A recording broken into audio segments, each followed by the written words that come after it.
Hello everyone, कसे आहात सगळे? सध्या मुलांचे जे मेसेजेस आहेत ते LIC-AAOचा पेपर आहे त्यांचा, आणि त्यांचं कन्फ्युजन झाले की त्यासोबत आम्ही अभ्यास कसा करू, कारण आमचा SBI क्लर्क मेन्स पण असेल, IBPS क्लर्क मेन्स पण असेल. मग सर या कन्फ्युजन आहे आमचं, जरा स्टडी प्लॅनसाठी तेवढं सांगा.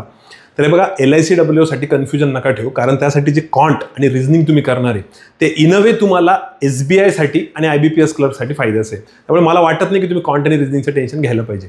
राहिला प्रश्न मेन, एक आठवडा बाकी फक्त LICला, तर तुम्ही जनरल अवेअरनेसचं प्रिपरेशन करा, त्याला थोडा जास्त टाइम दिला तरी चालेल, आणि त्याच्यासोबत इन्शुरन्स आणि फायनान्सचं जे करायचे त्या दोन गोष्टींना तुम्ही थोडा वेळ देऊ शकता. तर या आठवड्यात तुम्ही कॉन्ट रिझनिंगला जास्त लोड न घेता जो आपला SBIचा अभ्यास चालू आहे तोच चालू ठेवा, त्याच्यात ते कव्हर होऊन जाईल. आणि इन्शुरन्सचं सर नेमकं कसं करू, फायनान्सचं कसं करू, यासाठी ओम सरांनी एक भारी व्हिडिओ बनवलेला आहे, तो यूट्यूबला अवेलेबल आहे, तेवढा बघून घ्या. ठीक आहे.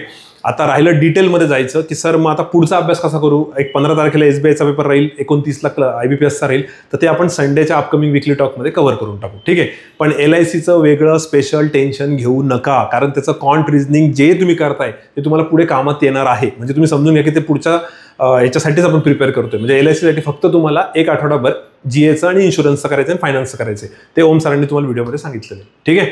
चलो, will stop here. Thank you. Bye bye.